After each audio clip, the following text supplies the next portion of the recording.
राधा वल्लभ श्री हरिवंश महाराज जी, आपके चरणों में कोटि कोटि प्रणाम।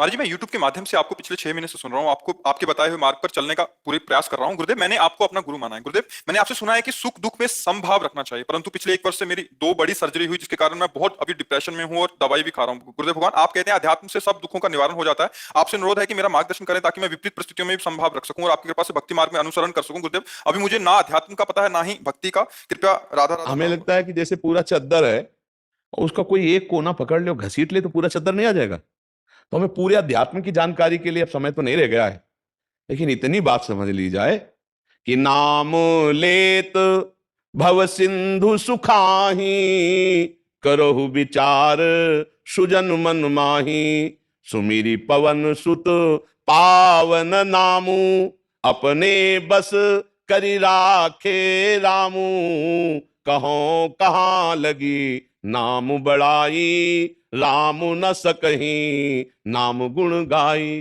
राम राम राम, कृष्ण कृष्ण कृष्ण, राधा राधा राधा, हरि हरि हरि, शिव शिव शिव शिव। यदि हम नाम जप कर रहे हैं तो निश्चित हमारे अंदर ज्ञान, वैराग्य, भक्ति सब जागृत हो जाएगा। पर पहले नाम पाप को नष्ट करता है। अब नाम में मन नहीं लग रहा, निरंतरता नहीं बन रही, मन पाप का चिंतन कर रहा है, इसलिए आप परेशान हो रहे हो। डिप्रेशन किस बात का? हमने जो पाप कर्म किए उनका दंड शरीर में मिल रहा है। शरीर बीमार है और मैं और दिमाग दो स्वस्थ है, इसलिए आनंद है। आपने क्या किया? आपने अपने को दिमाग को बीमार कर लिया।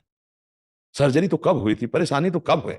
हम दिमाग अभी कोई बर्बाद किए हुए हैं। अगर हम दिमाग प्रभु में लगा दें, अभी आनंद आने। यही हम सिखाते हैं। अध्यात्म हर दुखों को सहने के लिए समर्थ है। भगवान की शरण में बोले क्या मिलता है? ये मिलता है कि हर कष्ट सहने की हिम्मत है और आखिरी परिणाम हमको दिखाई दे रहा है। जैसे नहीं, नया मकान तैयार है, सब व्यवस्था फिट है, तो पुराने मकान को छोड़ने में हर्ष होता है ना। और आपका नया मकान तैयार नहीं हो, पुराना वाला टूटने वाला है सरकार के हिसाब से, अब आप रोड में आने वाले हो तो आप परेशान नहीं हो जाओगे? ऐसी हालत उस जीव की होती है जो भगवत प्राप्ति ना करके केवल संसार में जीवन व्यतीत किया। अब जैसे भजन में तो अब उसको 2-4 बार राधा राधा तो कर रहा है, लेकिन प्रपंच, नाना प्रकार की चिंताएं, शोक, अब उसको मिटाना नहीं सीखा है। तो इसलिए अब भी अभी चांस है। हर कष्ट को सहने के लिए देखो, बहुत ध्यान से समझना, हमारी अगर इस इंद्री का मन से संयोग हटा दिया जाए, यहां त्वगेंद्री का, तो यहां से तुम तिल तिल काटो, हमें मतलब कष्ट नहीं होगा। जैसे शून्य कहते ना, एक ही दवा का प्रयोग हुआ कि वो इतने में मन का प्रवेश बंद कर दिया। मन ही से दुख होता है, यहां से मन शून्य हो गया। अब मन यहां की बात नहीं पा बोले टच कर रहा है, आपको लग रहा है? नहीं जी, क्यों नहीं लग रहा? क्योंकि त्वगेंद्री के साथ मन का संयोग नहीं हो पा रहा। अब नहीं लग रहा, अब उसे काट दो। अगर मन का संयोग सावई मना कृष्ण पधार विद्यो, सोचो, अगर मन भगवान के आनंद में डूब रहा है और शरीर में भीषण पीड़ा है तो क्या फर्क पड़ेगा?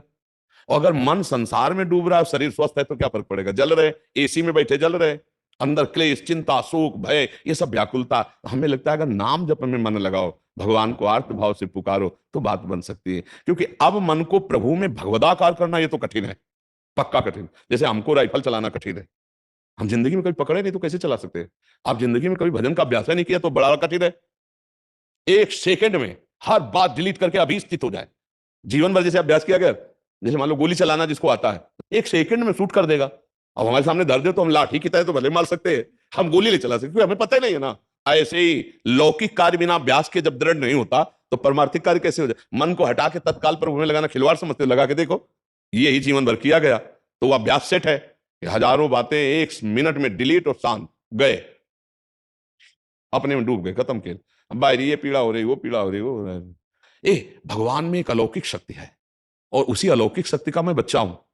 सच्ची मानिएगा, हम लोग इस शरीर में भोगों में इतना क्षीण हो गए कि हम उस शक्ति तक पहुंच नहीं पा रहे, और वो सबके अंदर है। आप सच्ची मानना, जो एक ब्रह्मा को भगवान ने शक्ति दी वही आप में है।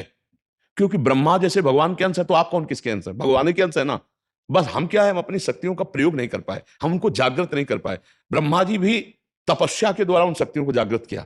जो ब्रह्म ऋषि तपस्या के द्वारा, हम भोगों में अपनी शक्ति को भूल करके समय नष्ट कर दिया, अब हमें पछताना पड़ रहा है। तो अब काम बना लें। जब अपने पुत्र के बहाने, रोज हम इसकी चर्चा करते हैं, पुत्र के बहाने पुकारा नारायण तो भगवत प्राप्ति हो गई। अभी हमारी श्वासें तो हैं, हम जानबूझकर नारायण नारायण बोलेंगे, हरि हरि बोलेंगे, राधा राधा बोलेंगे तो हमारा कल्याण नहीं हो जाएगा। पर अब ऐसी स्थिति आपकी नहीं है कि आप मन को अपने शरीर से हटा के परमात्मा में स्थित कर दें।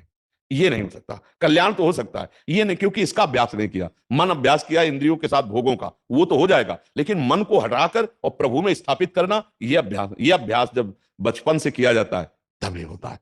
जैसे कोई भी स्थिति है, हर स्थिति में शांत एकदम, पता है कि शरीर नाशवान है, पता है शरीर छूटेगा, पता है भगवान का विधान अटल है, और जब नाम में एकदम भगवदाकार वृत्ति, अब करो जो मना सो करो। भीषण कष्ट की स्थिति में भी एक आनंद, एक शीतलता।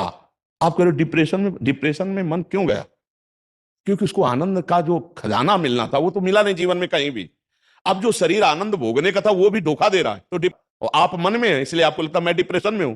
अभी ठीक हो जाओ अगर आप हमारी बात मान लो। राधा राधा राधा राधा, होई सोई जो राम रचि राखा, को करि तर्क बढ़ावे शाखा, अस कही जपन लगे हरि नामा, राधा राधा हरि हरि हरि। अभी आनंद आने लगेगा। काहे एक ही बार तो मरना है यार, तो दिक्कत काहे की है? जो कष्ट आएगा उसे भोगेंगे। राधा राधा राधा, बहादुर बनो, एकदम कमजोर मत बनो, मेरी बात मान लो। गुरुदेव वो मरने से ही डर लगता, कहाँ जाऊंगा कुछ ऐसे। हाँ, तो अभी हमने कहा कथा कही नहीं, हमारी कथा सुनो कि हमारा घर तैयार है, तो पुराना घर छोड़ने में दिक्कत क्या? और आपका घर नहीं तैयार है, इसलिए पुराना घर तो सरकार तोड़ने वाली है, अब फुटपाथ में आ जाओगे। कहा नहीं, वही बात तो डर है। तो चलो, तुम्हारा घर निर्माण नहीं तो हमारे घर में रह लेना। ए, बड़ा भारी घर है, पूरा दिव्य धाम है भगवान का, तो हमारे साथ हो लो, क्या परेशानी है?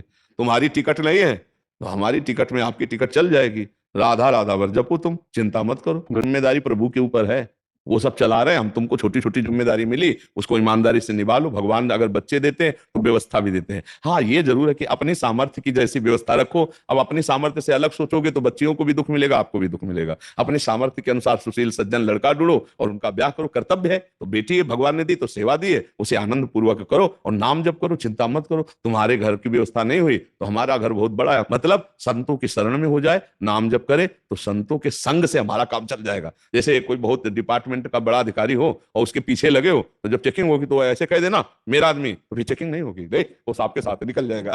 तो ऐसे अपने लोग निकल जाते हैं, गुरु संतों की शरण में लिए तो वैसे हम योग्य नहीं, हम चेकिंग में फेल हो जाएंगे, पर उनकी कृपा से हम निकल जाते हैं ना। साधुन के संग लाग तेरी अच्छी बनेगी, नहीं कहा जाता है? थाम लो गुरुदेव। हाँ, बस नाम जप करो। हमारे संग का मतलब है राधा राधा राधा, हमसे दोस्ती का मतलब राधा राधा। हर परिस्थिति में आपको हमने प्यार किया है प्रभु, अब जैसा विधान करोगे मैं सहूंगा और कभी आपका किसी से शिकायत नहीं करूंगा, नहीं मैं उसे सहूंगा। उस सहने से भगवान से प्यार हो जाता है, और जब प्यार हो जाता है तो निहाल हो जाता है। फिर ये प्रश्न खत्म हो जाता है, क्या समस्या है? हर समस्या का समाधान समस्या आने के पहले हो जाता है।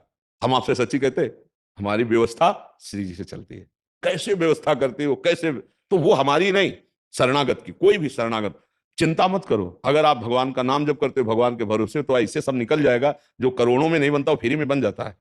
हमने देखा है, व्यवस्थाएं देखिए। एक विवाह है कि करोड़ों लगा के करो फिर भी रोना पड़ेगा, और एक विवाह है कि बहुत अच्छे ढंग से हो गया, कम पैसे से होगा, जीवन भर सुखी रहे, होता भगवान के संयोग से। भगवान का आश्रय लो, वही हर व्यवस्था कर देंगे, और ये सबके लिए है, सबकी भी व्यवस्थाएं, बेटा बेटी, रोग शोक, ये सबकी व्यवस्था है। धैर्य पूर्वक चलो, अपने को निराश हताश उदास मत होने दो। कैसी भी परिस्थिति आवे, प्रभु की तरफ देखो, जिसने एक मिनट नहीं, एक पलक झपकने में अनंत ब्रह्मांड बना दिया, वो जिस दिन चाहेगा मुझे धनी बना देगा, जिस दिन चाहेगा वो सुख की बौछार कर देगा। अरे प्रभु, मैं तेरे सहारे हूं, किसी और की तरफ नहीं देख सकता। अगर तुम चाहते हो कि मैं दर दर भटकूं तो तुम्हारा नाम लूंगा और दर दर भटकूंगा, लेकिन भरोसा केवल तुम्हारा ही रखूंगा। वो जीत जाएगा, वो जीत जाएगा, पक्का जीत जाएगा। मस्त रहो, पर बुरे आचरण करने वाला मस्त नहीं रह सकता है भाई। शराब मत पीना, मांस मत खाना, पराई माता बहनों की तरफ गंदी दृष्टि मत करना, और राधा राधा जपना। तो छाती चौड़ी करके घूमोगे, तुम्हें कोई बाल बाका नहीं कर पाएगा। और अगर ये पाप करोगे फिर आप हमसे शिकायत करोगे कि हमारी श्रद्धा कम हो गई, हमारी नास्तिकता बढ़ रही। पाप कर्म करोगे तो ये बात जरूर आप हमको कहोगे कि हमारी श्रद्धा नहीं बन रही।